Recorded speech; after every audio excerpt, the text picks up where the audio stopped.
بر محمد وآل محمد صلوات صلی اللہ علیہ محمد وآل محمد وعجل فرجہم۔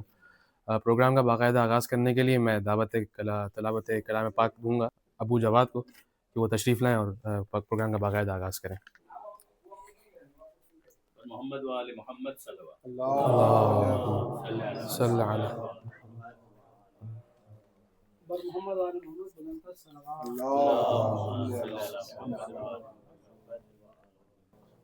اعوذ باللہ من الشیطان الرجیم، بسم اللہ الرحمن الرحیم، انا اعطیناک الکوثر فصل لربک وانحر ان شانئک هو الابتر۔ بر محمد وآل محمد صلوات۔ اللہم صلی علی محمد وآل بر محمد وآل محمد بلندتر صلوات۔ کون کہتا ہے مجھے شان سکندر دے دے، کون کہتا ہے مجھے شان سکندر دے دے، میرے معبود مجھے فقر ابو ذر دے دے، میرے معبود مجھے فقر ابو ذر دے دے، مالک لوح و قلم بحر جہاد قلمی، مالک لوح و قلم بحر جہاد قلمی، مجھ کو الفاظ و مفاہیم کا لشکر دے دے، عشق جو تو نے اویسے قرنی کو بخشا، عشق جو تو نے اویسے قرنی کو بخشا، ہو جو ممکن تو مجھے اس سے فزوں تر دے دے، جن کو سرکار نے بخشا شرف گویائی، جن کو سرکار نے بخشا شرف گویائی، لال و یاقوت نہ دے مجھ کو وہ کنکر دے دے، تیرے محبوب نے جو پیٹ پہ باندھا اکثر، وسعت رزق نہ دے مجھ کو وہ پتھر دے دے، سبط جعفر کی تو بخشش کو یہی کافی ہے کہ غلامی یہ درے آل پیمبر دے دے، کون کہتا ہے مجھے شان سکندر دے دے، بر محمد آل محمد صلوات۔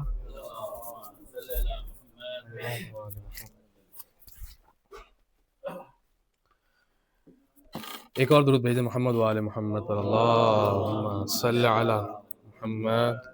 وآل محمد وعجل فرجہم۔ جناب خاتون جنت سلام اللہ علیہ کی شان میں منقبت کے چند بند آپ کی سماعتوں کی نظر، درود بھیج دیں محمد وآل محمد پر، اللہم صلی علی محمد وآل محمد وعجل فرجہم۔ گھر فاطمہ زہرا کا جب شان کا گھر ہے، گھر فاطمہ زہرا کا جب شان کا گھر ہے، یہ وحی کی منزل ہے، یہ قرآن کا گھر ہے، اسلام کے ماحول میں ایمان کا گھر ہے، مومن کی منافق کی یہ پہچان کا گھر ہے، کچھ لوگ مرے جاتے ہیں اس رنج و محن میں، اس گھر کا جو دروازہ ہے مسجد کے صحن میں، اس گھر کا جو دروازہ ہے مسجد کے صحن میں، اللہ نے اس گھر کو نبوت سے نوازا، دنیا میں اسے دین و شریعت سے نوازا، عصمت سے امامت سے ولایت سے نوازا، ہر فرد کو قرآن کی آیت سے نوازا، ہر فرد کو قرآن کی آیت سے نوازا، سانچے میں مشیت کے یہ افراد ڈھلے ہیں، سب چادر تطہیر کے سائے میں پلے ہیں، سب چادر تطہیر کے سائے میں پلے ہیں، اور یہ عزم کے فولاد اسی گھر میں ملیں گے، یہ نور کے اجساد اسی گھر میں ملیں گے، جبریل کے استاد اسی گھر میں ملیں گے، اور اس سطح کے افراد اسی گھر میں ملیں گے، اس سطح کے افراد اسی گھر میں ملیں گے، مخلوق کی بس آخری سرحد نظر آیا، جس فرد کو دیکھا وہ محمد نظر آیا، جس فرد کو دیکھا وہ محمد نظر آیا، جس فرد کو دیکھا وہ محمد نظر آیا، اور اصحاب مکرم ہے مگر اپنی جگہ پر، غیر اپنی جگہ لخت جگر اپنی جگہ پر، خار اپنی جگہ لال و گوہر، خار اپنی جگہ گنچہ تر اپنی جگہ پر، اور سنگ اپنی جگہ لال و گوہر اپنی جگہ پر، پہلو میں جو بیٹھا ہو اسے دل نہیں کہتے، رہرو کو کبھی رہبر منزل نہیں کہتے، اور اللہ رے عز و شرف بنت رسالت، قندیل حرم شم شبستان امامت، رحمت جو محمد ہے تو یہ پایا رحمت، وہ کل نبوت ہے تو یہ جزو نبوت، آسان کہو معرفت ختم رسل کو، جو جز کو نہ سمجھا ہو وہ کیا سمجھے گا کل کو. گھر فاطمہ زہرا کا جب شان کا گھر ہے. بر محمد و آل محمد صلوات. صلی اللہ محمد و آل محمد وعجل فرجہم. ایک اور منقبت کے چند بند آپ کی سماعتوں کی نظر. جناب قائم رضا نسیم امروہی صاحب کا یہ کلام ہے. ایک مرتبہ درود بھیج دیں محمد و آل محمد.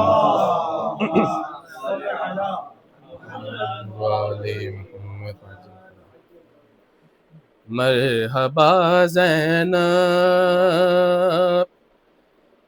عجیب کام کیا تو نے. مرحبا زینب معین مقصد سلطان کربلا زینب. حسین منزل حق ہے تو حق نما زینب. وہ ابتدائے شہادت تو انتہا زینب. وہ ابتدائے شہادت تو انتہا زینب. برائے نام شہیدوں کا نام رہ جاتا. جو یہ نہ ہوتی ادھورا پیام رہ جاتا. وہ علم صبر و تحمل رسول کی صورت. ابو تراب کی سیرت بطول کی صورت. وہ ضبط غم حسن دل ملول کی صورت. اور حسین خوش ہوں تو کھل جائے پھول کی صورت. حسین خوش ہوں تو کھل جائے پھول کی صورت. امام پہ یہ فدا ہے امام زینب پہ. درود سبت نبی پہ سلام زینب پہ. صلی علی محمد وآل محمد وعجل فرجہم. اخی کے ساتھ کبھی غم کو غم نہیں سمجھا. ستم کو بھائی کی خاطر ستم نہیں سمجھا. علی سے گھٹ کے انہیں ایک دم نہیں سمجھا. اور حسین نے بھی انہیں ماں سے کم نہیں سمجھا. حسین نے بھی انہیں ماں سے کم نہیں سمجھا. یہ بھائی وہ ہے کہ ماں نہ بہن کو ماں کی طرح. یہ وہ بہن ہے جو بھائی کو روئی ماں کی طرح. عجیب کام کیا تو نے مرحبا زینب. بر محمد و آل محمد صلوات. صلی علی محمد و آل محمد وعجل فرجہم. عزیزان گرامی قدر، سب سے پہلے تو آپ کا بہت بہت شکر گزار ہوں کہ آپ یہاں پر اپنے قیمتی وقت میں سے ٹائم نکال کر تشریف لائے. اور اس سے پہلے کہ میں پروسیڈنگز کو آگے بڑھاؤں، ضروری ہے کہ اس ادارے کا کچھ تعارف آپ کے سامنے پیش کیا جائے. یہ ادارہ جس کا نام ہے مرکز احیاء آثار برصغیر، اس کے پیچھے اس کی تاسیس کے پیچھے جو وجوہات تھیں وہ یہ تھیں کہ آپ سب جانتے ہیں کہ علماء برصغیر نے، محسنان برصغیر نے اپنی زندگی کے اندر بہت محنتیں اور کاوشیں کی ہیں کتابوں کے حوالے سے اور ہر اعتبار سے. اور یہ کتابیں جو ہے وہ بالکل نابودی کے درپیت تھی، اور بالکل جس کے کہتے ہیں کہ بالکل یہ ختم ہونے کی ڈگر پر تھیں. اور آپ جانتے ہیں کہ جب پاکستان اور ہندوستان کی انڈیپینڈنس ہوئی، اس دوران ہجرت کی صورت کے اندر بہت ساری کتابیں جو ہے وہ نظروں سے اوجھل ہو گئیں. اور کچھ کتابیں ان افراد کے ہاتھ لگ گئیں کہ جو اس کے اہل نہیں تھے. انہوں نے باقاعدہ طور پر یا تو انہیں بالکل بیچ دیا، اس کی بولی لگوائی. اور بہت ساری لائبریریاں اور بہت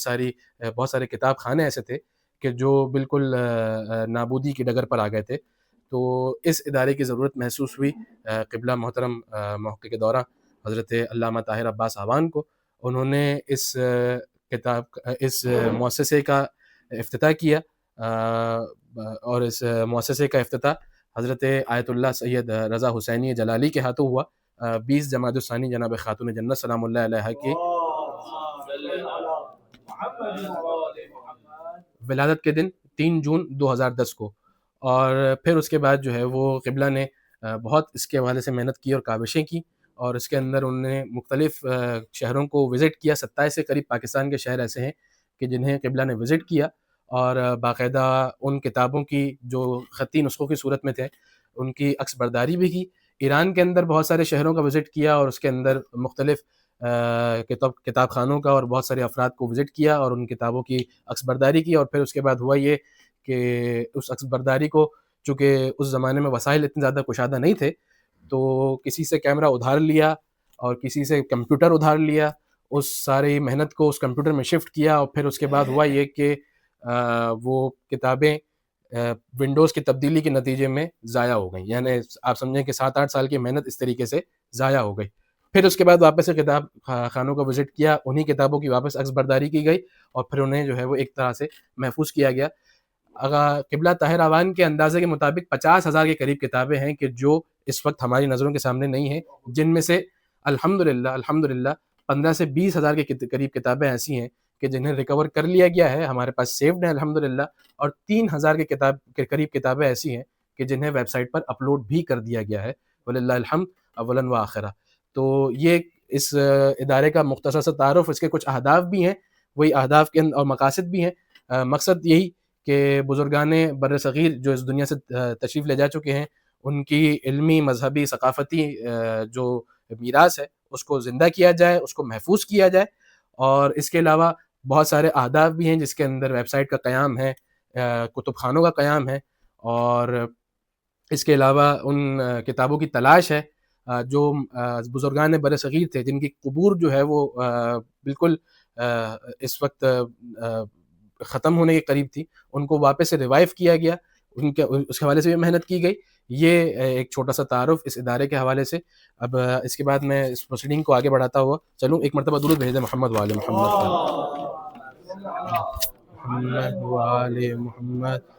وعجل فرجہم. کتاب کے پس منظر کو پیش کرنے کے لیے میں دعوت دوں گا محقق جو کتاب انشاءاللہ جس کی تقریب رونمائی ہے،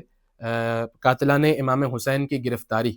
اس کتاب کے لکھنے والے محقق علامہ سید محمد رضی حسینی زنگی پوری کے حوالے سے گفتگو کے لیے میں گزارش کروں گا مولانا ڈاکٹر محمد رضا داودانی سے کہ وہ آئیں اور اس حوالے سے کچھ گفتگو کریں. درود بھیجیں محمد وآل محمد پر. اللہم صلی اعوذ باللہ من الشیطان الرجیم، بسم اللہ الرحمن الرحیم، الحمد للہ والصلاۃ والسلام علی اہلہا. اما بعد،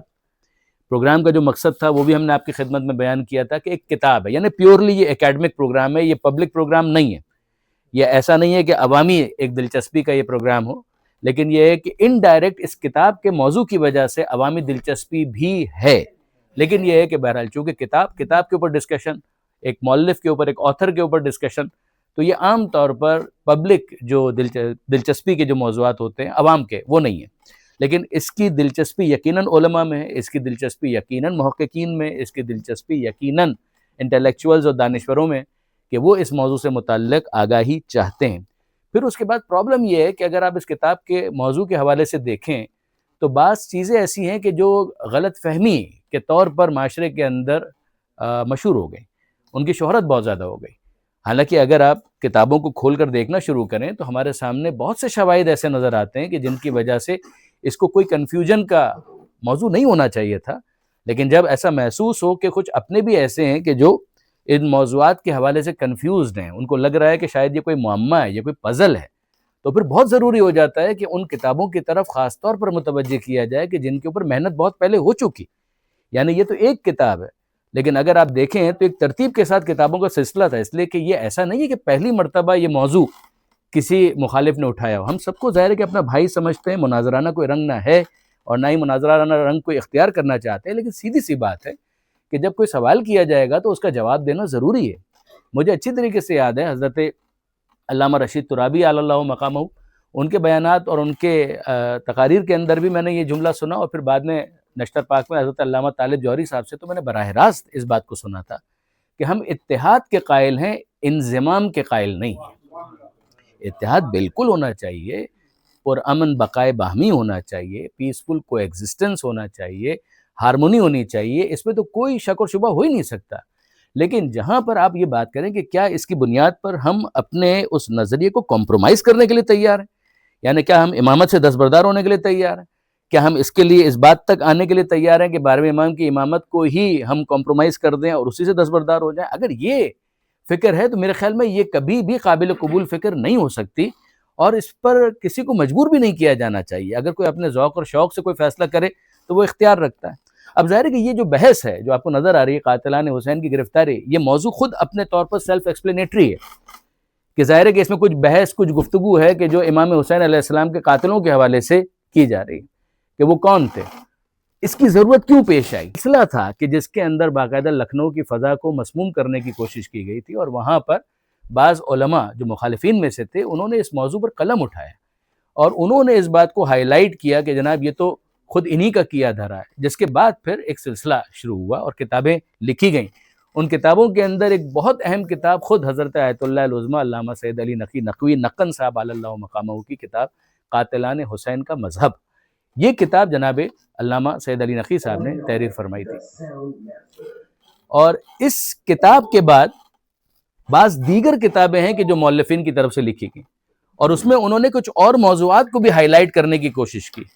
جس کا نتیجہ یہ نکلا کہ پھر اس کے بعد اس کتاب کی ضرورت محسوس ہوئی۔ جو اس کے لکھنے والے ہیں جناب علامہ محقق سید محمد رضی حسینی زنگی پوری۔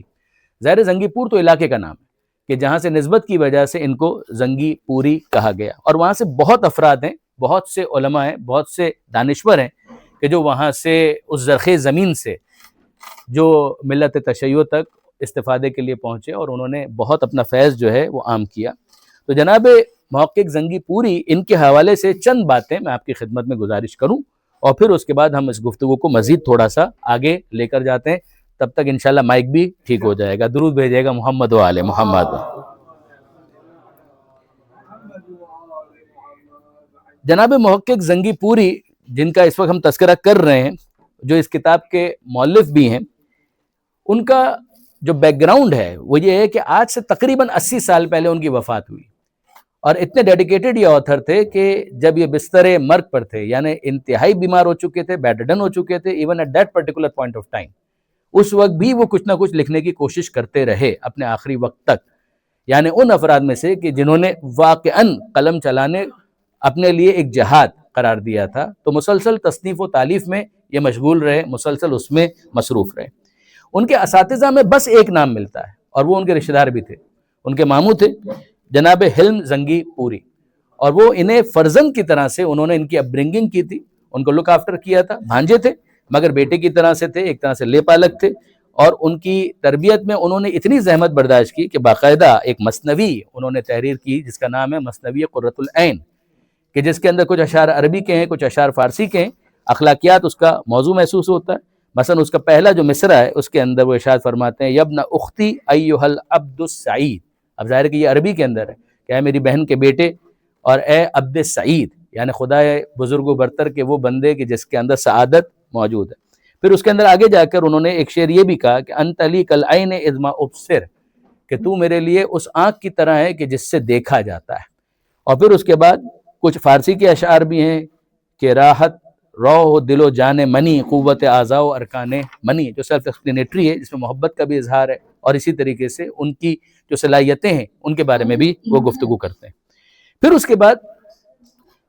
خود ان کی جو تعلیم ہے اس کو سند کے اعتبار سے جو زمانے کا جو رائج طریقہ کار تھا اس کے حساب سے پنجاب یونیورسٹی سے منشی فاضل مولوی فاضل کے امتحانات بھی انہوں نے دیے اور اس کے اندر بھی کامیابی حاصل کی۔ پھر اس کے بعد ظاہر ہے کہ معاش کے لیے مختلف مناصب ہیں کہ جن کے اوپر وہ مقرر ہوئے، اور پھر جب وہ بنارس میں، بنارس سے قریب الجواد جو جامعہ یا مدرسہ تھا وہاں پر وہ تھے، تو اس موقع پر انہوں نے ایک تفسیر لکھنے کا سلسلہ شروع کیا کہ جو چھپ نہیں سکی. پھر بعد میں وہ جو بکھرے بکھرے اوراق تھے ان کو پھر سے جمع کیا گیا، اور جمع کرنے کے بعد اسے تفسیر رضی کے نام سے جمع کیا گیا. لیکن یہ کہ بہرحال اس کے اندر وہ ترتیب نہیں ہے کہ جو انہوں نے پہلے خود قائم کی تھی. یہ بدقسمتی ہے. دیکھیے اس وقت ہم لوگ رونا رو رہے ہیں کہ کتابیں ہیں، کتابوں کو ضائع ہونے سے بچانا چاہیے. اس زمانے کے اندر جب انہوں نے وہ تفسیر لکھ لی تھی مقدمے کے ساتھ، پوری تفسیر نہیں تھی، اس کا پہلا والیوم تھا، اور جب وہ طباعت کے مرحلے سے گزرنے والی تھی کتاب تو وہ گم ہو گئی یا چوری کر لی گئی. تو یہ اس زمانے میں، جبکہ ابھی وہ زمانہ نہیں آیا تھا کہ جس کے اندر ہم یہ کہ سرپرستی بالکل ختم ہو گئی ہے یا لوگ جو ہیں بالکل غافل ہو گئے، لیکن یہ غفلت کا کوئی نہ کوئی درجہ اس وقت بھی تھا کہ جس کی وجہ سے وہ اہم ایک کتاب بعد میں ضائع ہو گئی، چھپ ہی نہیں سکی،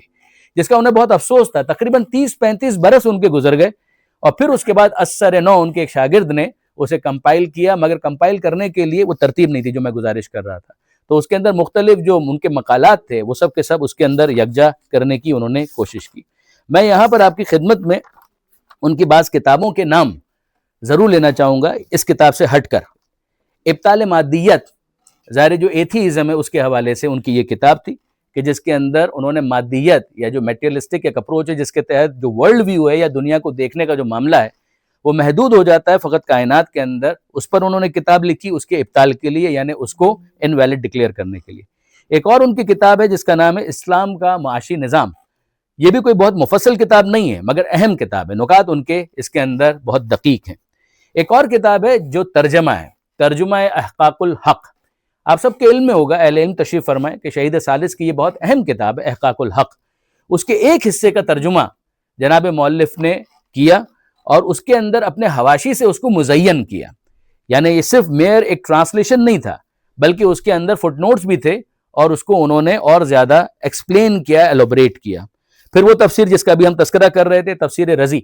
اور یہ بہت ساری جو کتابچے جن کا میں تذکرہ کر رہا ہوں یہ الگ الگ یہ اسی ایک تفسیر کے اندر پھر کمپائل کر کے یکجا کر دیے گئے. ایک بہت اہم موضوع جو علم کلام کا ہے، تقدیر و بدا، اس پر بھی جناب مؤلف کا ایک رسالہ موجود ہے. پھر توحید صانع عالم، یعنی ایک تو وہ ہے نا کہ جب آپ ابدال مادیت کی بات کرتے ہیں تو اس کے اندر تو یہ ہے کہ دیر از سم ون، جو ہم کہیں کہ غیب میں کوئی ہے مگر وہ ایک ہے یا ایک سے زیادہ. یہ بحث آتی ہے اس وقت کہ جب ہم خدائی تصور کو کسی نہ کسی درجے میں قبول کر لیتے ہیں. تو انہوں نے ایک، اور یہ کافی طولانی ان کی بحث ہے، توحید صانع عالم. پھر اس کے بعد ایک معرکۃ الآراء مسئلہ جبر و اختیار کا کہ جو خود برادران اہل سنت کے لیے لا ینحل ہے، اس سلسلے میں انہوں نے ایک رسالہ تحریر فرمایا. حجیت عقل، یہ بھی ظاہر ہے کہ اہل علم ہے، سب جانتے ہیں کہ شیعت میں مکتب امامیہ میں یعنی علم کلام کے اندر جب ہم دیکھتے ہیں تو اس میں برادران اہل سنت عقل کی حجیت کے قائل نہیں ہیں. یعنی عقل کو ایز اے ٹول تو وہ ایکسیپٹ کرتے ہیں لیکن عقل کو پرماننٹ ایک حیثیت دینا، یہ علم کلام میں برادران اہل سنت کا وہ حصہ جو اشاعرہ کہلاتا ہے وہ اس کے قائل نہیں. معتزلہ یقیناً قائل تھے مگر معتزلہ خود وقت کے ساتھ ساتھ ختم ہو گئے. پھر اس کے بعد حدوث عالم، یہ خود فلاسفہ اور دیگر احباب کے درمیان ایک معرکۃ الآراء مسئلہ بنا ہوا ہے. حدوث عالم کہ کیا خدا کے علاوہ کوئی اور بھی ایسا ہو سکتا ہے کہ جس کو قدیم مانا جا سکے. تو یہ بہرحال اس کے مقامات تو اپنے ہیں مگر انہوں نے اس کے ابطال کے لیے یہ کتاب تحریر فرمائی. خدا کا اصول تصرف و قانون حکمت، یہ بھی اگر آپ موضوع دیکھیے کہ جس پر انہوں نے قلم اٹھایا کہ اس کا موضوع کیا ہے کہ اتنے لوگ ایسے ہی مر گئے، قتل ہو گئے، یہ بھوک سے اتنے لوگ مر جاتے ہیں. یہ سارے وہ موضوعات ہیں کہ جو عدل الہی کی بحث میں کہیں نہ کہیں جڑ جاتے ہیں اور اس پر انہوں نے یہ رسالہ تحریر فرمایا. خیر و شر، یہ ایک مغربی فلسفی تھے کہ جن کی کتاب کے رد میں انہوں نے یہ کتاب تحریر فرمائی. سیاست علویہ، امیر المومنین کی سیاست، اس پر ان کی ایک اور تقریر، اور ان تقریر نہیں واضح تحریر. پھر اس کے بعد شواہد حلبیہ بر جواز تقیہ، فوز الشیعہ، قاتلان حسین کی گرفتاری جو اس وقت ڈسکس ہو رہی ہے، کشف الظلام عن غیبت الامام، یہ امام زمانہ کی غیبت سے متعلق جو اعتراضات کیے جاتے ہیں ان پر، مسائل الہیات، مقدمہ تفسیر رضوی پہلے ڈسکس ہو گئی، نہایت التحریر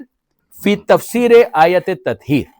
خود آیت تطہیر کی تفسیر سے متعلق ایک مستقل انہوں نے رسالہ تحریر فرمایا جو بہت وقیع ہے. اور ایک اور کتاب ان کی وآتشا،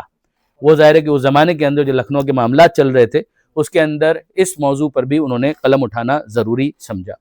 پھر 21واں جو یہاں پر عنوان درج ہے، ہستی باری تعالیٰ کا ثبوت، یہ ایک طرح سے اگر آپ دیکھیں تو ابطال مادیت کا ایک تھوڑا سا آسان ورژن ہے کہ جو یہاں پر ڈسکس ہوا. یہ جناب مؤلف محقق سید محمد رضی حسینی زنگی پوری، یہ ہے ان کا ایک مختصر سا تعارف کہ جو میں نے آپ کے سامنے گزارش کیا. ایک مرتبہ درود بھیجیے گا محمد و آل محمد. اور اب میں گزارش کروں گا جناب مولانا ابو جواد صاحب سے، یہ ہمارے بہت محقق دوست ہیں، بڑے ہی محنتی دوست ہیں، کہ وہ تشریف لائیں اور کتاب سے متعلق اپنی باتیں بیان فرمائیں. درود بھیجیے گا محمد و آل محمد پر. اس کو چھوڑ دیں. آئیے مولانا، بسم اللہ. بر محمد و آل محمد صلوات. اللہم صلی علی محمد و آل محمد. سب سے پہلے آپ احباب کا، بالخصوص علماء صاحب کا، جو انہوں نے اس عزت سے نوازا. اور کتاب پر گفتگو کرنے سے پہلے ایک درود پڑھ دیجیے محمد و آل محمد صلی کتاب پر گفتگو کرنے سے پہلے ایک چیز آپ کی خدمت عالیہ میں عرض کرنا چاہتا ہوں. عمومی طور پر جب مناظرے کی یا جواب الجواب کی بات آتی ہے تو ہمارے بعض برادران کا یہ تصور ہے، خیال ہے کہ یہ روش شدت پسندی کی روش سے، اس پر گفتگو نہیں ہونی چاہیے، ہمیں اس سے دور رہنا چاہیے، اس سے نفرت کی جاتی ہے. یہ بات کس حد تک درست ہے یا نہیں یہ ایک الگ بحث ہے، لیکن میں ان احباب کی خدمت میں عرض کرنا چاہوں گا کہ شیعہ خیر البریہ کا یہ طرح امتیاز رہا ہے کہ کبھی بھی انہوں نے کسی بھی معاملے میں پہل نہیں کی، ہمیشہ انہوں نے دفاع ہی کیا ہے. یہ ہماری ایک پرانی طرز ہے، آج سے نہیں، قدیم علماء سے ہی. آپ نہج البلاغہ کے مصنف کے برادر سید مرتضیٰ عالم الہدیٰ کو دیکھ لیجئے، انہوں نے الشافی خود سے کسی مخالفین کے رد میں نہیں لکھی، بلکہ عبدالجبار معتزلی کے رد میں، جو انہوں نے المغنی ہمارے خلاف لکھی تھی، اس کے خلاف میں لکھی. یعنی کبھی بھی ابتدا ہماری طرف سے نہیں ہوئی. اور بعض اوقات یہ جو آپ کو سختی نظر آتی ہے علماء کی کتب میں، بالخصوص شہید علامہ غلام حسین نصفی کی کتابوں میں بعض آپ کو سختیاں نظر آتی ہیں، تو بعض لوگ یہ سمجھتے ہیں کہ یہ ان کا ایک خیال تھا یا ان کا ایک مزاج تھا، وہ ایک سخت تھے. وہ خود سے سخت نہیں تھے. اگر آپ کبھی وہ کتابیں پڑھیں جن کے جواب میں انہوں نے کتابیں لکھی ہیں تو واقعتاً آپ کو تعجب ہوگا کہ انہوں نے جو سختی اپنائی ہے وہ نہ ہونے کے برابر ہے. اسی طریقے سے ائمہ علیہ السلام کے زمانے میں بھی یہ روش رہی ہے. یعنی اصحاب ائمہ علیہ السلام بھی اس طریقے کی گفتگو فرمایا کرتے تھے جب مخالف اس طریقے کی گفتگو کیا کرتے تھے. مثال کے طور پر اہل سنت کے امام ابو حنیفہ نے جب حضرت مومن طاق سے کہا کہ آپ رجعت کا عقیدہ رکھتے ہیں، آپ ایسا کیجئے مجھے کچھ رقم دے دیجئے، جب آپ رجعت میں واپسی آئیں گے نا تو میں آپ کو رقم دے دوں گا. یعنی ایک انہوں نے تان کیا کہ آپ ایسا عقیدہ رکھتے ہیں تو آپ رقم دے دیجئے، آپ کا عقیدہ ہے، جب ہم اٹھیں گے تو آپ کو دے دیں گے. تو حضرت مومن طاق نے کہا آپ کو رقم تو دے دوں، لیکن آپ اگر کسی اور صورت میں آئے تو پھر کیا ہوگا؟ یعنی آپ اگر کسی اور مخلوق کی شکل میں آ گئے تو پھر میرے لیے مشکل ہو جائے گا. تو یہ سختی در سختی جو ہے یہ ہماری طرف سے قطعاً نہیں رہی. اور اسی طریقے سے جناب امیر نے جب حضرت عبداللہ ابن عباس کو بھیجا خوارج سے گفتگو کرنے کے لیے،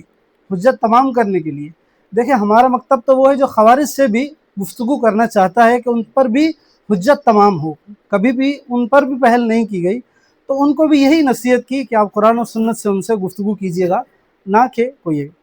اب جو آج ہمارے زیر بحث کتاب ہے، یعنی قاتلان حسین کی گرفتاری، یہ بھی اسی کا ایک تسلسل ہے. لکھنؤ میں جیسا کہ قبلہ نے بھی تھوڑی دیر قبل فرمایا کہ ایک محقق گزرے ہیں دیوبندی مکتب فکر کے، جن کا نام ہے عبدالشکور لکھنوی. عبدالشکور لکھنوی نے 1988 کے اندر ایک رسالہ لکھا،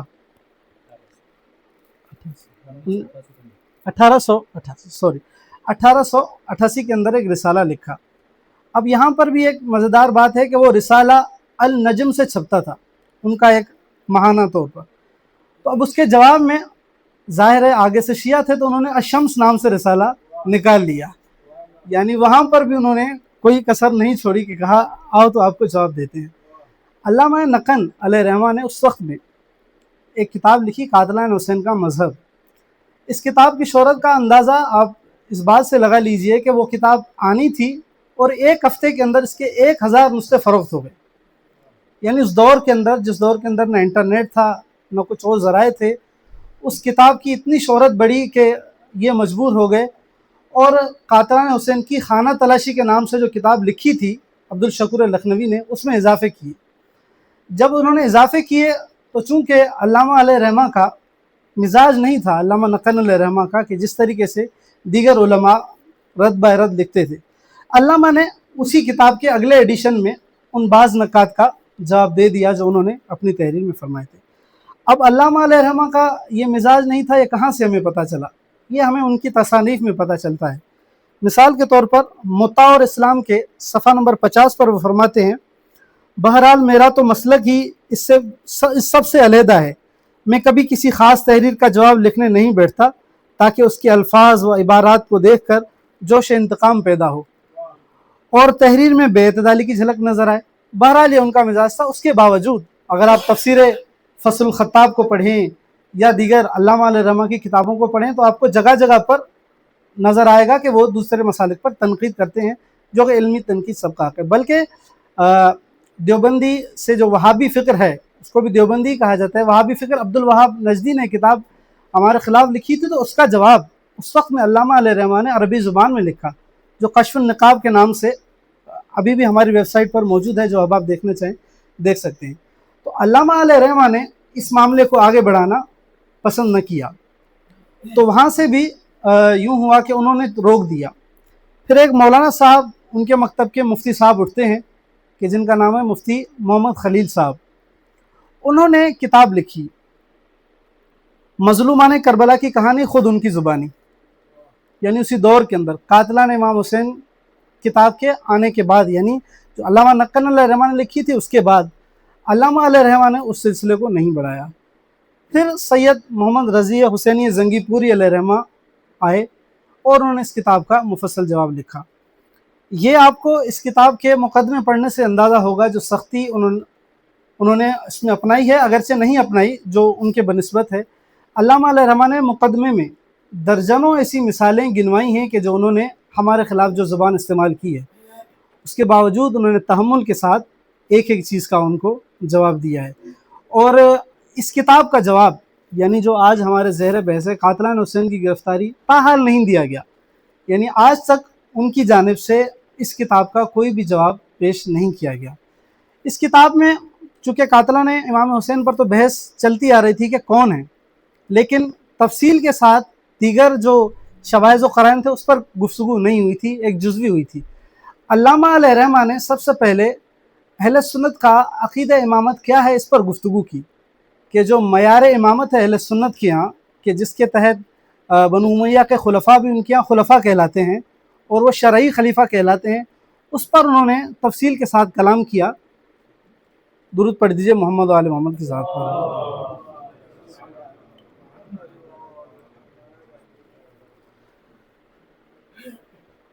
اس کے بعد علامہ علیہ رحمہ نے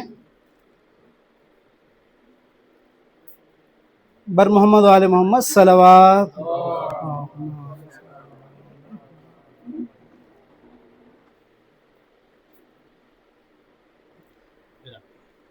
بہت تفصیل کے ساتھ اس مسئلے کو واضح کیا کہ جو عقیدہ امامت ہے اہل سنت ہے وہ کیا ہے، اور یہ یزید یا جو بنو امیہ کے دیگر خلفاء اس دور میں خلیفہ بنے ہیں اور وہ باقاعدہ طور پر شرعی خلیفہ کہلائے ہیں۔ اصل ہدف جو کربلا کا تھا، اس سے جو لوگ پیچھے ہٹے ہیں، اس کی وجہ کیا تھی؟ اس کی وجہ دراصل ان کا وہ عقیدہ تھا جو ان کو روکتا تھا اس سے۔ اس کے بعد یہ بتانے سے قبل کہ قاتلان امام حسین شیعہ تھے یا سنی تھے، انہوں نے کوفہ شہر کی جو آبادی ہے اس کے متعلق گفتگو کی کہ وہ کیا نظریہ رکھتی تھی۔ جناب امیر علیہ الصلوۃ والسلام کے دور میں جو جناب امیر کے خطبات تھے، جو ان سے جناب امیر، کیونکہ جناب امیر کوفہ میں جب خطبہ ارشاد فرماتے تھے تو کوفین سارے کے سارے اہل سنت تھے، یہ بہت شواہد کے ساتھ اور دلائل کے ساتھ انہوں نے اس بات کو ذکر کیا۔ اس کتاب کا جو آخری باب ہے وہ چونکہ جو اس کتاب کے رد میں لکھی گئی ہے، اس نے لکھا تھا مظلومان کربلا کی کہانی خود ان کی زبانی، یعنی گویا یہ ہماری زبانی، یعنی ہمارے ائمہ علیہ السلام کی زبانی ہمیں قاتل کہرانا چاہ رہے تھے۔ تو پھر انہوں نے قاتلان حضرت عثمان کے لیے پھر انہوں نے پورا باب باندھا۔ انہوں نے کہا اگر آپ یہ کہتے ہیں کہ قاتلان امام حسین شیعہ ہیں، تو یہ بتائیے حضرت عثمان کے قاتلین کون تھے؟ پھر انہوں نے شواہد کے ساتھ، دلائل کے ساتھ اس بات کو ذکر کیا کہ اہل مدینہ جو ہیں انہوں نے ہی حضرت عثمان کو قتل کیا ہے۔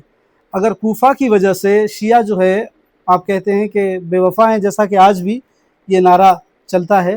تو انہوں نے کہا اگر اس وجہ سے کوفہ کے لوگ شیعہ ہیں اور بے وفا ہیں تو اہل مدینہ کو بھی آپ دغاباز کہیں گے؟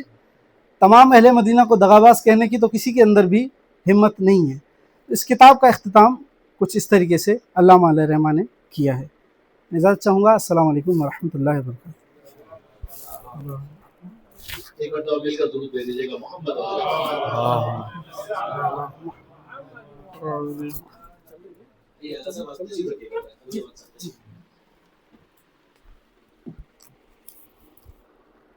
اچھا، اب ظاہر ہے کہ اس پروسیڈنگ کو مزید آگے بڑھانے کے لیے، اور زیادہ وقت ہم آپ کا بالکل بھی نہیں لیں گے، ہماری خواہش تو یہ ہے کہ جو وقت معین ہے اس سے بھی کچھ پہلے ہی یہ پروگرام جو ہے مکمل ہو جائے۔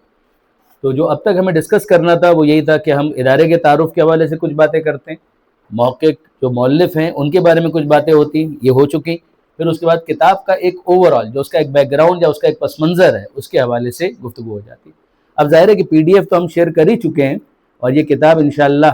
اگر آپ پسند کریں گے تو آپ کے ایڈریس کے اوپر پہنچا بھی دی جائے گی، بہت اس کا معمولی سا ایک ہدیہ رکھا گیا ہے، لیکن یہ ہے کہ اس رسمی طور پر اس کی اوپننگ کے لیے جو ایک پردہ سا آپ کو دکھ رہا ہے اس کو ہٹانے کے لیے میں علماء کرام جتنے بھی یہاں پر تشریف فرمائیں ان سے گزارش کروں گا، علامہ باقر زیدی صاحب تشریف لائیں، مولانا آپ لوگ سب تشریف لائیے، ناظر بھائی آپ بھی تشریف لائیے، اب ذاکر بھائی اہل بیت، ڈاکٹر عابد زیدی، آپ بزرگان، اور کائنڈلی مل کر ذرا سا بس اتنی زحمت کر دیجئے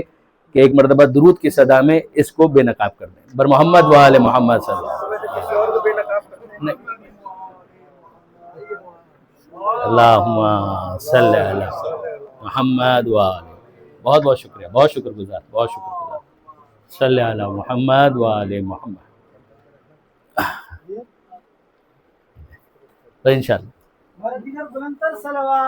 اللہم صلی علی محمد و آل محمد۔ آئیے گفتگو کو تھوڑا سا مزید آگے بڑھاتے ہیں۔ اب ظاہر ہے کہ اس میں چاہوں گا ابو جواد صاحب آپ بھی ذرا میرے ساتھ یہیں پر آ جائیں، اس لیے کہ کرسی پر ہم بیٹھیں گے تو نظر کسی کو نہیں آئیں گے، آپ کا اور میرا دونوں کا مسئلہ یہ ہے کہ قد چھوٹا ہے، درود بھیجیے گا محمد و آل محمد، اللہم صلی علی محمد و آل محمد۔ اب اگر اس کتاب کے حوالے سے میں تھوڑا سا آپ کی خدمت میں گزارش کروں کہ اس کتاب کا انتساب وہ بھی محقق کے استاد واحد جناب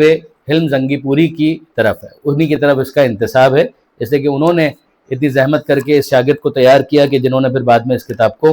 پرنٹ کیا۔ اس کتاب کی جو تحقیق کی ہے وہ ہمارے محقق دوست ہیں سید محسن حسینی کشمیری۔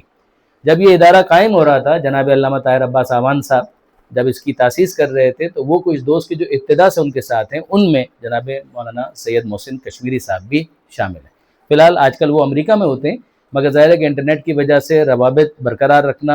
بہت آسان ہو گیا، جس کی وجہ سے اس کتاب کے اوپر انہوں نے بھرپور محنت کی، کام کیا، اور اس کے بعد پھر یہ پروڈکٹ جو ہے وہ آپ کے سامنے منظر عام پر آ رہی ہے۔ تو جناب محسن حسین کشمیری نے اس کے لیے ابتدا میں 3 مقالات بھی تحریر کیے، یعنی وہ مقالہ کہ جس سے استفادہ کرتے ہوئے میں نے کچھ محقق زنگی پوری کا تعارف آپ کے سامنے پیش کیا، یہ ان کا مقالہ ہے کہ جو اس کے اندر موجود ہے، اور اسی کا جو پیج نمبر 1 تھا 31 اور 32، پیج نمبر 31 اور 32، وہ میں نے آپ کو پی ڈی ایف کی صورت میں جو اس کا اسنیپ شاٹ تھا وہ میں نے شیئر بھی کیا تھا، تاکہ اصل کتاب کے اندر اگر آپ اس کو پڑھنا چاہیں تو آسانی کے ساتھ آپ پڑھ بھی سکتے ہیں۔ تو یہ ان کا مقالہ تھا۔ دوسرا جو مقالہ ان کا ہے وہ قیام امام حسین علیہ السلام کے اسرار و رموز سے متعلق ہے، یعنی یہ کتاب کی تمہید کے طور پر انہوں نے خود تحریر فرمایا۔ پھر اس کے بعد جو تیسرا جو مقالہ ہے اس کے اندر انہوں نے کتاب کے پس منظر کو ڈسکس کیا ہے، اور اس کے علاوہ جو اس محقق نے محنت کی ہے اس کتاب کے حوالے سے، دیکھیے ظاہر ہے کہ جب بھی کسی کتاب کو تحقیق کے ساتھ شائع کیا جائے گا تو استنساخ ایک بہت بڑا مسئلہ ہوتا ہے کہ کس نسخے کو آپ معیار قرار دیں گے، تو اس میں انہوں نے محنت کی کہ جو اویلیبل پرانے نسخے موجود تھے ان میں سے کس نسخے پر اعتبار کرنا ہے، اور اگر اختلاف ہو تو کس طریقے سے ان کے درمیان ایک ہم آہنگی پیدا کرنی ہے، یہ ساری محنت انہوں نے کی اور بڑی عمدہ محنت کی۔ پھر اس کے بعد بعض حوالے ایسے ہیں کہ جن کے اندر تشہید المتائن کا ایک مرکزی حوالہ مؤلف نے دیا تھا کہ اس میں اس حوالے کے ساتھ یہ بات اس طرح سے لکھی ہوئی ہے مثلا، تو یہاں پر پھر اس محقق نے کام یہ کیا کہ جو اصل حوالے تھے ان کے ساتھ اس کو ٹیلی کر کے اصل جو عبارتیں ہیں ان کو بھی تحریر کیا۔ پھر اس کے علاوہ کچھ چیزیں ہیں کہ جو ایلوبریشن ہے، ان کی طرف سے پرماننٹ فٹ نوٹس ہیں، یعنی کچھ تو مؤلف کے فٹ نوٹس ہیں، لیکن کچھ اس محقق کے، اس ریسرچ اسکالر کے اپنے فٹ نوٹس ہیں کہ جس کے اندر انہوں نے چیزوں کو فردر ایلوبریٹ کیا ہے، اور یہ بھی ان کی ایک بہت بڑی محنت ہے۔ پھر اگر ہم آ جائیں اور اس کتاب کے جو مضامین ہیں ان کے اوپر تھوڑی سی محنت کریں اور غور کریں، جیسا کچھ تو اشارہ بھی ہمارے دوست ابو جواد صاحب نے کیا کہ اگر آپ اس میں دیکھیں گے تو ابتدا میں آپ کو مدخل کے نام سے، یعنی اوپننگ، کہ جہاں سے یہ کتاب شروع ہو رہی ہے۔ اب ہم بات کر رہے ہیں محقق زنگی پوری صاحب کی کتاب کی، یعنی وہ مقالات پورے ہو گئے جو اس کتاب کے اندر موجود ہیں۔ پھر اس کے بعد پیج نمبر 116 سے یہ اصل کتاب شروع ہوتی ہے، تمہید اور مدخل کے عنوان سے، یعنی جہاں سے یہ کتاب کا آغاز ہو رہا ہے۔ اس کے اندر انہوں نے ان تمام باتوں کو بھی ڈسکس کیا ہے کہ جس کی طرف ابھی آپ نے اشارہ سنا کہ جو الفاظ کی سختی ہے، جو زبان کی تندی ہے، اس کے اوپر بھی کچھ گفتگو ہوئی۔ پھر اس کے بعد جو پہلی جو چیز جس کو ڈسکس کیا گیا ہے وہ ہے قاتلان امام حسین علیہ السلام کی مذہبی ہویت، کہ یہ ہیں کون افراد۔ یعنی ظاہر ہے کہ جب کسی کتاب کا جواب دیا جا رہا ہے تو ایک مخاطب ہے اور پھر اس کے بعد ایک مجیب ہے کہ جس نے اس کا جواب دینا ہے، تو ان کے الفاظ کو انہوں نے وہاں پر عیناً تحریر کیا ہے اور اس الزام کو ڈسکس کیا ہے کہ جو اس الزام کو انہوں نے پیش کیا تھا کہ یہ سارے کے سارے جتنے بھی شیعہ ہیں وہ سمجھتے ہیں کہ اہل سنت ہے کہ جنہوں نے امام حسین علیہ السلام کو قتل کیا۔ تو ابھی آپ کو اندازہ ہوگا، جو ابھی بات کر بھی رہے تھے ابو جواد صاحب، کہ اگر غور کریں تو انہوں نے اس کے اندر بھی یہ کہا کہ یہ آپ کو کہاں سے الہام ہوا، کیسے آپ کو پتہ چلا کہ سارے شیعہ اس بات کے قائل ہیں؟ ہم تو انہیں مسلمان ہی نہیں سمجھتے کہ جو امام حسین علیہ السلام کے قتل میں کچھ بھی کنٹریبیوٹ کر رہا ہو۔ لیکن اگر آپ یہ طے کرنا چاہیں اور دیکھنا چاہیں کہ قطع نظر اس سے کہ ہم اسے مسلمان بھی نہ مانیں، لیکن یہ ہے کہ ان کے جو پرنسپلز ہیں وہ کہاں پر جا کر الائن ہو جاتے ہیں، کہاں پر جا کے سنک ہوتے ہیں، سنکرونائز ہوتے ہیں، تو یہ آپ کو پھر نظر آئے گا کہ جو سقیفہ کی فکر ہے اسی کے اندر وہ تمام تر چیزیں ہیں کہ جن کو بنیاد بنایا جا سکتا ہے اور بنیاد کہا جا سکتا ہے۔ اور یہ آپ سنتے ہی ہیں کہ ہمارے علماء نے اس حوالے سے لکھا، شہید رابع کے کچھ اشعار بھی ہیں، اور اس کے علاوہ بھی مرحوم علامہ مجلسی سے بھی یہ منسوب ہے کہ قتل الحسین فی السقیفہ، کہ امام حسین علیہ السلام کے بارے میں یہ تو بڑی سطحی بات ہوگی کہ یہ کہا جائے کہ وہ کربلا میں قتل کیے گئے۔ اصل میں جو امام حسین علیہ السلام کی شہادت ہے اس کا جو بیج ہے یا اس کا جو سیڈ ہے یا اس کی جو تمہید ہے یا جو اس کے لیے زمینہ سازی کی گئی ہے، وہ سارے مقدمات فراہم کر دیے گئے تھے سقیفہ بنی ساعدہ میں۔ ظاہر ہے کہ اب یہاں سے گفتگو ظاہر ہے کہ ایک سینسٹیو ایریا کے اندر داخل ہو جاتی ہے، اور موضوع ہے ہی سینسٹیو، اس میں کوئی شک نہیں ہے کہ موضوع سینسٹیو ہے، اس میں کوئی دو رائے نہیں ہو سکتی۔ مگر پھر اس کے بعد آپ دیکھیں گے کہ انہوں نے اس پوری کتاب کو 5 تنقیحات میں تقسیم کیا، یعنی پہلے اس مدخل میں، اس اوپننگ کے اندر انہوں نے ڈسکس کیا کہ موضوع ہے کیا، پھر اس موضوع کو جسٹیفائی کرنے کے لیے، سمجھانے کے لیے اور نتیجہ حاصل کرنے کے لیے، کنکلوڈ کرنے کے لیے انہیں 5 تنقیحات میں تقسیم کیا۔ تنقیحات یعنی صفائی ستھرائی کا وہ نظام کہ جس سے کوئی بحث جو ہے اجلی ہو کر، صاف ہو کر سامنے آ جائے۔ 5 مراحل۔ تو پہلا مرحلہ ہے، اس کا عنوان ہے عقیدہ امامت میں فریقین کا اختلاف۔ اب یہ ذیلی سرخیاں ہیں، یہ بھی محقق کا کمال ہے، یعنی محسن کشمیری صاحب کا، کہ جنہوں نے ان ذیلی سرخیوں کے ذریعے سے قاری کے لیے آسانی فراہم کی، ایک ریڈر کے لیے اس کو ریڈر فرینڈلی بنا دیا۔ تو عقیدہ امامت میں فریقین کا اختلاف، اس حوالے سے جب ڈسکس کیا ہے تو تحفہ اثنا عشریہ کے جو مؤلف ہیں شاہ عبد العزیز محدث دہلوی، ان کے بہت سارے ریفرنسز آپ کو اس کے اندر نظر آئیں گے، اور یہ ایک ایسی بحث تھی کہ جو تقریباً ایگریڈ اپون ہے کہ بھئی اگر مکتبہ اہل بیت کی بات کریں تو ظاہر ہے کہ امامت کا جو کانسیپٹ ہے وہ منصوص ہے، کہ اس کے اندر نص کی اہمیت ہے، کون ہوگا امام، کس کو بنایا جائے گا امام، کتنے ہوں گے امام، ان میں سے کسی کے لیے بھی فردی بشری رائے کی کوئی اہمیت نہیں، وہ کہنے والا 1 ہو یا 2 ہو یا 100 ہو، 1000 ہو یا لاکھ ہو، اس کی کوئی اہمیت نہیں ہے۔ جو اہمیت ہے وہ اس بات کی ہے کہ جس خدا کو مانا ہے اس خدا نے کس کو رسول بنایا ہے، کس کو امام بنایا ہے، اسی کے کہنے پر رسول کو رسول مانا جائے گا، اسی کے کہنے پر امام کو امام مانا جائے گا۔ یہ وہ بیسکس ہیں کہ جو ایگریڈ اپون ہے۔ لہٰذا آپ دیکھیں گے کہ یہ تھوڑا سا مختصر چیپٹر ہے یا مختصر تنقیح ہے، اس پہلی تنقیح۔ پھر اس کے بعد جو دوسری تنقیح ہے یا دوسرا مرحلہ یا دوسرا چیپٹر، اس کے اندر انہوں نے ڈسکس کیا ہے کوفیوں کے مسلک کو، کہ کوفیوں کا مسلک کیا تھا، یعنی وہ جو وہاں پر رہنے والے افراد ہیں وہ ان پرنسپل وہ کیا عقیدہ رکھتے تھے۔ ایک تو ہم یہ کہیں کہ براڈر بات کر دیں کہ وہ سارے کے سارے مسلمان تھے، فائن، لیکن یہ کہ مسلمان ہونے کے ساتھ وہ خلافت کے اس نظام کو قبول کرتے تھے یا امامت کے اس نظام کو قبول کرتے تھے، یعنی خلیفہ بلا فصل ہونے کے اعتبار سے امیر المومنین کے خلیفہ بلا فصل ہونے کو کیا یہ لوگ قبول کرتے تھے، یا ان میں سے ایک بڑی تعداد ان لوگوں کی تھی کہ جو امیر المومنین کو چوتھے خلیفہ کے طور پر ہی قبول کرتے تھے۔ یعنی یہ بحث جو بڑی انٹرسٹنگ ہے، جیسے کہ اگر ایک مرتبہ ہم کوفہ کے رہنے والوں کو آج نہیں اس زمانے میں، ظاہر ہے کہ یہ تو ہمیشہ جو کمپوزیشن ہے وہ تبدیل ہوتی رہتی ہے. آپ کہیں کہ مثال کے طور پر اس وقت بغداد کے اندر تعداد شیعوں کی زیادہ ہے، تو ہمیشہ سے ایسا نہیں تھا کہ وہاں پر بغداد کے اندر سارے کے سارے شیعہ تھے. آج بھی سارے کے سارے شیعہ نہیں ہے، لیکن ایک تعداد تو ہے. یا اسی طریقے سے مثال کے طور پر اگر ہم بصرہ کی بات کریں تو ہم جانتے ہیں کہ جنگ جمل کے اندر امیر المومنین کے خلاف جنہوں نے زمینہ فراہم کیا تھا وہ بصرہ کے لوگ تھے. لیکن آج اگر آپ بصرہ میں جا کر دیکھیں تو زیادہ تعداد شیعوں کی نظر آ جائے گی. تو یہ کنورژن کا سلسلہ تو چلتا رہتا ہے. ہم تو بات کر رہے ہیں اس پرٹیکولر پوائنٹ آف ٹائم کی کہ اس وقت کہ جب امام حسین علیہ السلام کی شہادت ہو رہی تھی. یہ 61 ہجری ہے. تو 61 ہجری میں اور پیغمبر اکرم کی وفات کے بعد یہ جو دوسری خلافت کا زمانہ ہے تو کتنا پیریڈ ہے. یہ شہر کوفہ تو باقاعدہ آباد ہوا ہے دوسری خلافت کے زمانے اور باقاعدہ ایک فوجی چھاؤنی کے طور پر، ایک کنٹونمنٹ ایریا کے طور پر اس کو قائم کیا گیا. تو یہ ان کا مین پوائنٹ ہے کہ وہ شہر کے جس کو بسایا ہی خلیفہ ثانی نے ہے، تو آپ توقع کرتے ہیں، اور فوجیوں کے لیے بسایا گیا ہے، تو آپ توقع کرتے ہیں کہ وہ سارے کے سارے افراد جو وہاں پر ہیں وہ سارے کے سارے علی ولی اللہ وسیع رسول اللہ و خلیفۃ بلا فصل کا کلمہ پڑھنے والے تھے. Does this make any sense? واقعا اس کے اندر کوئی بات معقولیت کی نظر آتی ہے؟ ایک ایسا شہر کہ جس کو بسایا جا رہا ہے فوجیوں کے لیے، بسانے والے وہ ہیں کہ جو دوسری خلافت کی مسنت پر ہیں، تو کیا ان لوگوں کو لا کر وہاں پر بسایا جائے گا؟ انہی کے وہ افراد ہیں، انہی کے وہ فیملیز ہیں کہ جو بعد میں آگے بڑھ کر اس جگہ کو آباد کر رہی ہیں. کچھ یقیناً وہ افراد ہوں گے کہ جو مولا کی خلافت بلا فصل کے بھی قائل ہوں گے. لیکن یہ اگر آپ اکثریت کی بات کریں تو اکثریت کا تعلق اس مسلک کے ساتھ نہیں تھا. اور یہ یقین جانیے کہ یہ اتنا ایک بنیادی ایک سوال ہے کہ اگر ہم یہ کہیں کہ جناب یہ تمام کے تمام افراد کہ جو کوفہ کے رہنے والے تھے وہ سارے کے سارے مولا کے ماننے والے تھے،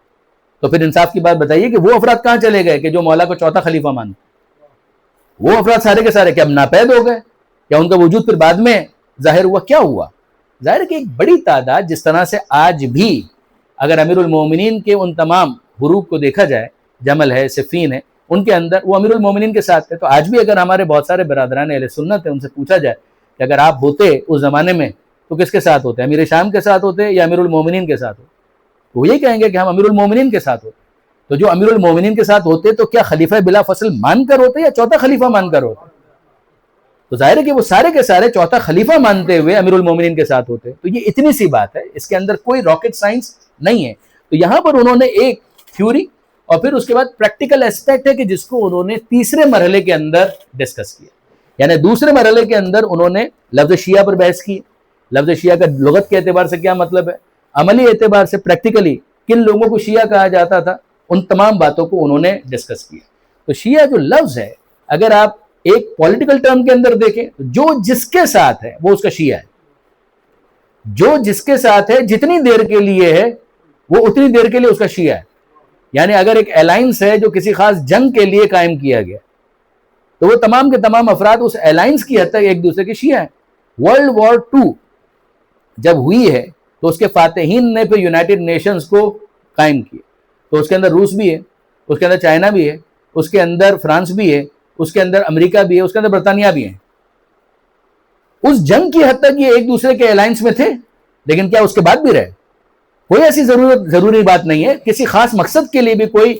موسمی یا فصلی شیعہ ہو سکتا ہے، کوئی کسی سیزن کے لیے کسی خاص وقت کے لیے شیعہ ہو سکتا ہے. لیکن اگر وہ اس وقت کے لیے شیعہ ہے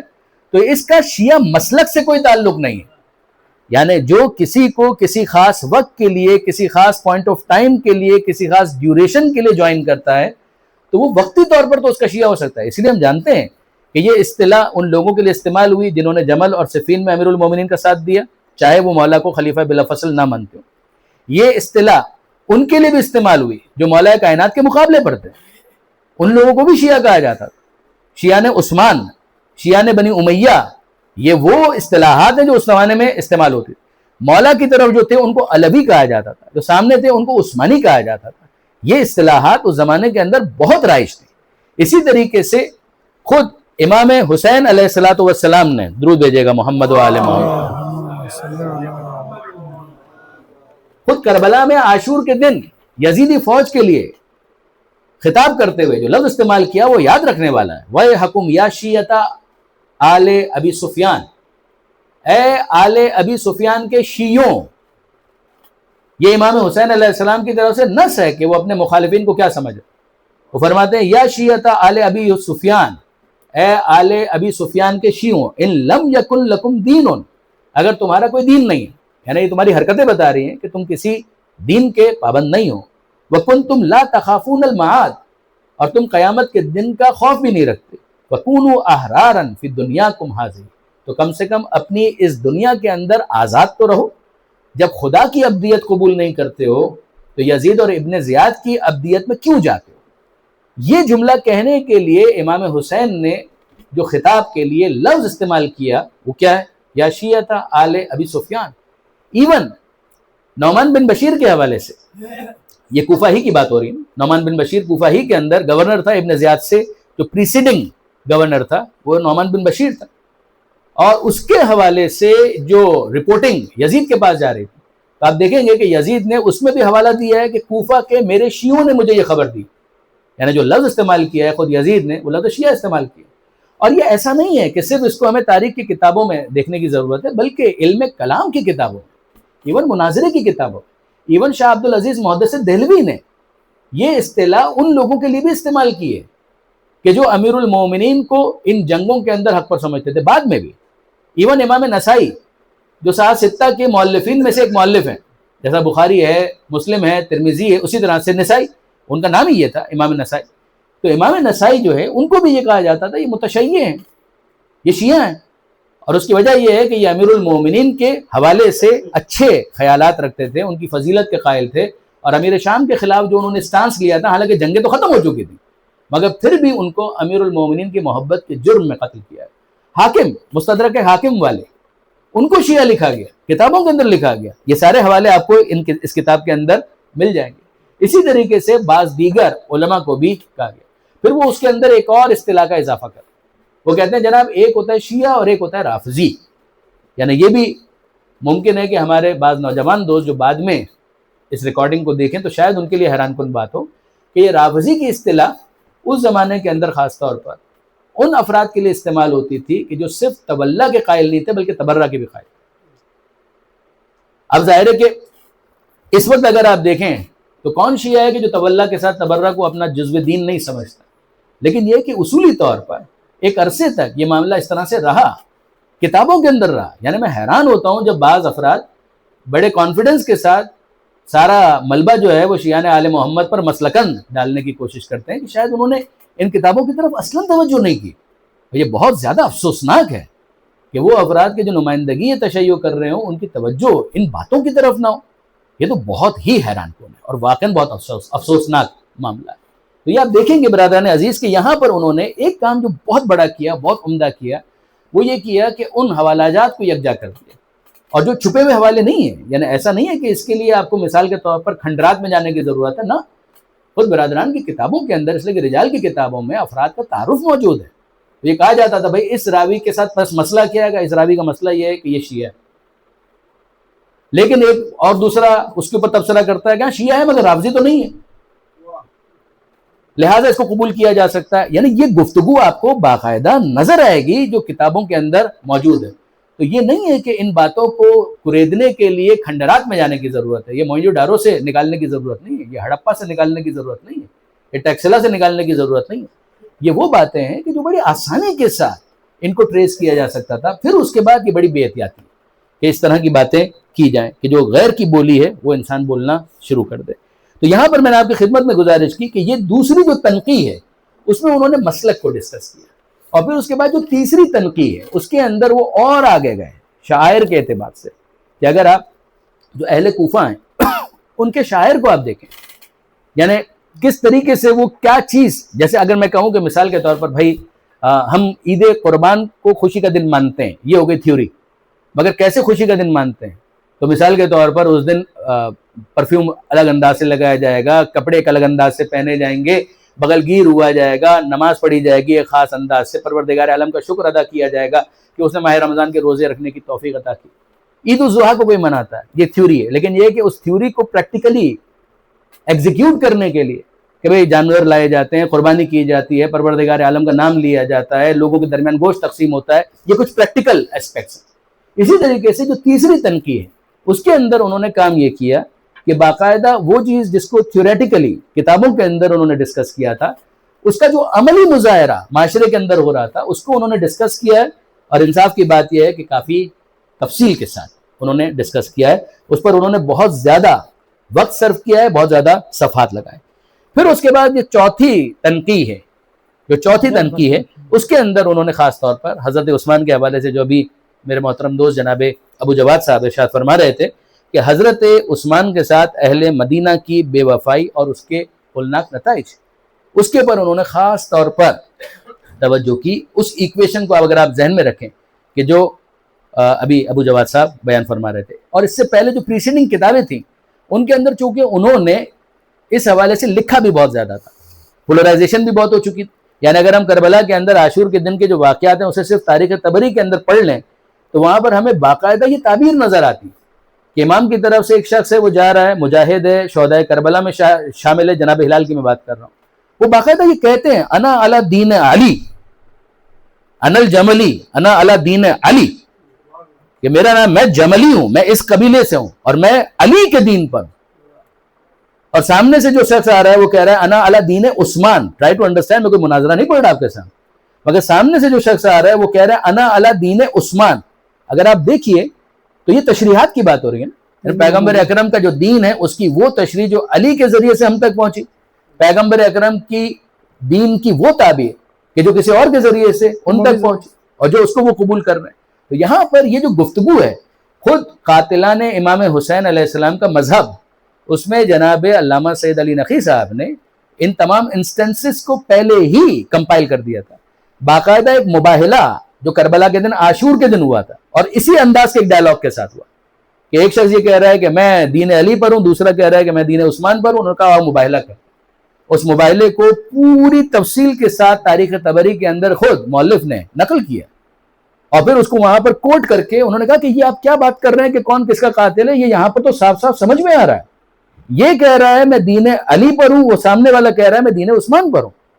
اور پھر ان کا آپس میں قتال ہو رہا ہے۔ تو اگرچہ وہ جو قتل کرنے کے لیے آیا ہے وہ پریکٹیکلی کیا رائے رکھتا ہے نہیں رکھتا وہ الگ بات، لیکن ہم آن دا فیس آف اٹ کہ جیسا وہ کہہ رہا ہے اسی کو اگر ہم دیکھیں تو بات بالکل واضح اور روشن ہو جاتی ہے۔ اب ظاہر ہے کہ یہ تو ایک گفتگو ہے، مگر یہ ہے کہ اس کے اندر بھی مواد بہت زیادہ ہے، اور انفیکٹ شاید سب سے زیادہ مواد، مولانا غلط تو نہیں کہتا، سب سے زیادہ مواد اسی کے اندر ہے، یہ تنقیح ہے چہارم کے اندر۔ پھر اس کے بعد جو تنقیح پنجم ہے اس میں امام حسین علیہ السلام کی شہادت میں صحابہ و تابعین کا کردار، یہ ایک طرح سے پوسٹ مارٹم ہے۔ اچھا اب یہ بھی اگر آپ دیکھیں تو مجھے اچھی طریقے سے یاد ہے، چند سال پیشتر مرحوم ہو گئے، انتقال ہو گیا، منور حسن صاحب جماعت اسلامی والے جو ان کے امیر بنے تھے، تو انہوں نے اپنے ایک کنٹروورشل انٹرویو کے اندر اس طرح کی بات کر دی تھی کہ دونوں طرف صحابہ کرام، تو دونوں طرف صحابہ کرام کہہ کر انہوں نے اشارہ تو کر دیا تھا، قطع نظر اس سے کہ جو وہ کنکلوژن ڈرا کر رہے تھے اس سے ہم ڈیفر کریں، لیکن یہ کہ انہوں نے اس بات کی طرف اشارہ تو کیا تھا۔ اس کے اندر انہوں نے باقاعدہ اس بات کو ڈسکس کیا ہے کہ جو امام حسین علیہ السلام کے قاتلین ہیں ان کا معاملہ کیا ہے، کون صحابی زیادہ مانا جائے گا، جیسے عمر ابن سعد اس کے حوالے سے اگر آپ دیکھیں، اسی طرح سے دوسرے بہت سارے افراد ہیں، تابعین میں سے کون ہے، صحابہ کرام میں سے کون کون ہے کہ جو وہاں پر امام حسین علیہ السلام کے مقابلے پر آ کر قتال کر رہے ہیں۔ تو یہ اس میں افراد کے حوالے سے کافی بحث آپ کو فہرست ہے باقاعدہ جو آپ کو نظر آئے گی۔ پھر ظاہر ہے کہ خاتمہ تحقیق کے اندر جو محقق محسن کشمیری صاحب ہیں انہوں نے جو ریفرنسز ہیں ان کو بھی ایک ترتیب کے ساتھ، جو ایک طریقہ ہوتا ہے کتابوں کو تحریر کرنے کا، تو اختتام پر وہ ساری فہرستیں صرف مضامین کی نہیں بلکہ مضامین کے ساتھ ساتھ دیگر تمام فہرستیں بھی نظر آتی ہیں۔ مولانا آپ کچھ ایڈ کرنا چاہیں گے؟ لفظ شیعہ محدثین نے جس اصطلاح میں استعمال کیا ہے ان میں سے بعض نے کہا ہے کہ شیعہ اس کو بھی کہا جائے گا جو ہوگا تو چار خلفاء کو ماننے والا لیکن عثمان بن عفان سے حضرت علی کو افضل جانے گا۔ یعنی حافظ ابن حجر عسقلانی نے اپنی کتاب تہذیب التہذیب کے اندر جب ابان بن تغلب کی بات کی تو اس کے ذیل میں لکھا کہ لفظ شیعہ کیا ہے، کہا شیعہ جب بھی استعمال ہوگا تو ہر مرتبہ یہ مراد نہیں لیا جائے گا کہ شیعہ ہے رافضی ہے، یہ رفض بالتشیع نہیں ہے بلکہ یہ وہ شیعہ ہے کہ صرف تفضیل کا قائل ہے۔ آج کے دور میں بھی آپ تفضیلی شیعہ دیکھتے ہیں، تفضیلی اہل سنت جنہیں شیعہ تو نہیں کہا جاتا، اہل سنت ہی کہا جاتا ہے۔ تو محدثین نے اس اصطلاح میں بھی اس کو استعمال کیا ہے کہ جو حضرت علی کو، جیسا کہ علامہ نے نام لیا نسائی کا، یہ نسائی حضرت ابو بکر کی خلافت کو ماننے والے تھے، عمر کی خلافت کو ماننے والے تھے، حضرت عثمان کی خلافت کو ماننے والے تھے، لیکن جو خلیفہ اہل سنت کے ہیں، چھٹے کہہ لیجئے، پانچویں کہہ لیجئے، معاویہ بن ابو سفیان، ان کے بارے میں اچھی رائے نہیں رکھتے تھے. تو حالانکہ پہلے سے خلفاء کو اچھا جانتے تھے، لیکن تفضیلیوں کو بھی شیعہ کہا جاتا تھا. تو آج کے دور میں بھی اس طریقے سے ہوتا ہے. یہ کوئی یعنی لفظ شیعہ جب بھی استعمال آئے گا تو اس سے مراد روافض یعنی آج کے دور میں جو اثنا عشری ہیں وہ مراد نہیں لی جائے گی. جزاک اللہ. اب اس کے اندر مجھے یاد آیا کہ خود علامہ اقبال کا وہ جو شعر ہے جو خود ان کے اپنے تعارف کے حوالے سے ہے، اس کی طبیعت میں تشیع بھی ذرا سا ہے، اس کی طبیعت میں تشیع بھی ذرا سا، تفضیل علی ہم نے سنی اس کی زبانی. تو وہ ذرا سا تشیع، اس کی دلیل کیا ہے کہ تفضیل علی یعنی علی کی فضیلت، علی کے افضل ہونے کا بیان ہم نے سنا اس کی زبانی کہ وہ علی کی فضائل بیان کرتا تھا. تو خود اس معنی میں اگر آپ دیکھیں تو اس شعر کے اندر بھی خود اعلیٰ حضرت احمد رضا خان بریلوی انہوں نے بھی جو ان کے فتاوی رضویہ ہے اس کے اندر جو شیعوں کے حوالے سے لکھا ہے تو اس کے اندر انہوں نے ایک کیٹیگری یہ بنائی ہے. یعنی یہ ظاہر ہے کہ عوام الناس میں اس وقت جو ایک فکر ہے وہ تو یہی ہے کہ شیعہ بس ایک ہی ہوتا ہے، لیکن یہ ہے کہ اگر آپ پہلے دیکھیں تو چونکہ ان الفاظ کو اس طریقے سے نہیں رکھا گیا. لفظ اہل سنت جو ہے، لفظ اہل سنت کے بارے میں کم سے کم دو رائے تو پائی جاتی ہے. ایک تو وہی جو معروف ہے کہ سنت الجماعت کے عنوان سے، کہ جب صلح امام حسن علیہ السلام ہو گئی اس کے بعد پھر امیر شام نے سیلیبریٹ کرنے کے لیے کہ بھئی یہ سب کے سب اب سنت الجماعت ایک ایسا سال ہے کہ جس کے اندر جماعت ایک ہو گئی. تو انہوں نے کہا کہ جناب یہ اور اس کے جو اہل ہیں ان سب کو مل کر کہا جائے اہل سنت والجماعت. تو اس میں واو کیوں ہے یہ خود اپنی جگہ پر ایک معمہ ہے، ایک پزل ہے، لیکن یہ کہ بہرحال اس کو کہا اہل و سنت الجماعہ اس کو ہونا چاہیے تھا، لیکن اہل السنہ والجماعہ تو یہ سنہ سے سنہ ہوا، پھر واو درمیان میں پینیٹریٹ کر گیا اور الجماعہ الگ ہو گیا. دوسری طرف اگر آپ دیکھیں تو یقین جانیے کہ اس حوالے سے بہت ہی عمدہ کتاب ہمارے جو پنجاب کے دوست ہیں شیعت کا مقدمہ جنہوں نے لکھی، اس کا آغاز حسین امینی صاحب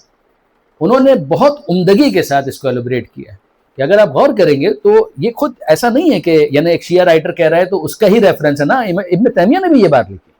اسی طریقے سے خود جو برادران اہل سنت نے علم کلام کے اوپر کتابیں لکھی ہیں اور اپنے مسالے کو فرق کو ڈیفائن کیا ہے تو وہاں پر بھی ہم کو یہ بات نظر آتی ہے کہ چونکہ معتزلہ عقل کی حجیت کے قائل تھے تو عقل کے مقابلے پر یہ سنت کے دعوے دار ہوئے، تو جو ان کے ساتھ تھے وہ ان سے الگ ہوئے، اور جب وہ الگ ہوئے تو اعتزلہ یہ ہم سے الگ ہو گئے. تو اعتزلہ کر کے پہلے ان کو الگ کیا گیا اور انہوں نے اپنے راستے جب الگ کیے ہیں تو یہ کہلایا معتزلہ. اور اس طرف سے جو اشاعرہ جو بعد میں بنے یہ تو شخصیت کی طرف انتساب ہے نا، لیکن جو ہے یہ افراد ہے انہوں نے کہا یہ ہیں عقل والے، ہم ہیں سنت والے. وہ عقل والے ہیں، ہم ہیں سنت والے. یعنی اب لائٹر نوٹ پہ عرض کروں کہ یعنی کنکلوژن یہ ہے کہ جو عقل والا ہوگا وہ سنت والا نہیں ہوگا اور جو سنت والا ہوگا وہ عقل والا نہیں ہوگا. تو یہ وہاں پر باقاعدہ یہ تفریق اور آپس میں ایک تمیز پیدا کی گئی کہ ہم سنت والے ہیں، وہ انہوں نے کہا ہم عقل والے ہیں. یعنی ہم عقل کی حجیت کے استقلال کے ساتھ قائل ہیں، انہوں نے کہا ہم قائل نہیں ہیں، جس کی وجہ سے ان کو کہا گیا اہل سنت. تو یہ خود اپنی جگہ پر ایک بہت بڑی مس انڈرسٹینڈنگ ہے کہ لفظ اہل سنت جو ہے اس کو کوائن کیا گیا ہے شیعوں کے مقابلے پر. The case is not this، بلکہ یہ خود آپسی بعض اختلافات کی وجہ سے ایک گروہ کو کہا گیا اہل سنت اور دوسرے گروہ کو کہا گیا معتزلہ. دونوں کے دونوں خلافت کے عنوان سے اسی نظریے کو رکھتے ہیں، وہ امامت کے منصوص ہونے کے قائل نہیں ہیں، لیکن یہ آپس کے اختلافات. تو یہ دو بنیادی، تو اس زمانے میں یہ تمام کے تمام افراد شیعان بنی امیہ، شیعان عثمان، عثمانی ان عنوانات کے ساتھ اپنا تعارف کرواتے تھے. پھر وقت کے ساتھ ساتھ ہوا یہ کہ یہ لفظ شیعہ جو ہے دوسروں نے استعمال کرنا ترک کر دیا، اور جو علی کے جو ماننے والے تھے اور اس نظریے کے ساتھ کہ ہم وقتی طور پر علی کے ساتھ نہیں ہیں، فصلی طور پر علی کے ساتھ نہیں ہیں، سیزنل علی کے ساتھ نہیں ہیں، بقول علامہ طالب جوہری صاحب کے کہ جس پارٹی کو ہم نے غدیر میں جوائن کیا آج تک اسی پارٹی میں. تو وہ جو سلسلہ چلا ہے تو پھر وہ اس کو ہائی لائٹ کرتے ہیں کہ لا الہ الا اللہ، توحید، محمد الرسول اللہ، رسالت، علی ولی اللہ، ولایت، وسیع و رسول اللہ، اللہ کے رسول کے وسیع، اور خاص اس پر اسٹریس جو ہے وہ خلیفتہ بلا فاصل. میں اس پر بحث نہیں کر رہا کہ اس ترتیب کے ساتھ یہ لفظ کہاں یا نہ، لیکن بنیادی جو ہمارا عقیدہ ہے وہ یہی ہے کہ جس کی بنیاد پر ایک سیگریگیشن ہوتا ہے. یہاں پر میں اپنی بات کو مکمل کرتا ہوں، مولانا کچھ ایڈ کرنا چاہیں گے؟ اور اس کے ساتھ ہی میں گزارش کروں گا، خاص طور پر میں نے درخواست کی تھی جناب علامہ باقر زیدی صاحب سے، جن کو ایک تو ہمارے بزرگ ہیں، ہمارے سینئر ہیں، خاص طور پر حضرت علامہ رشید ترابی علی اللہ مقامہ کے دبستان خطابت کی یادگار ہیں،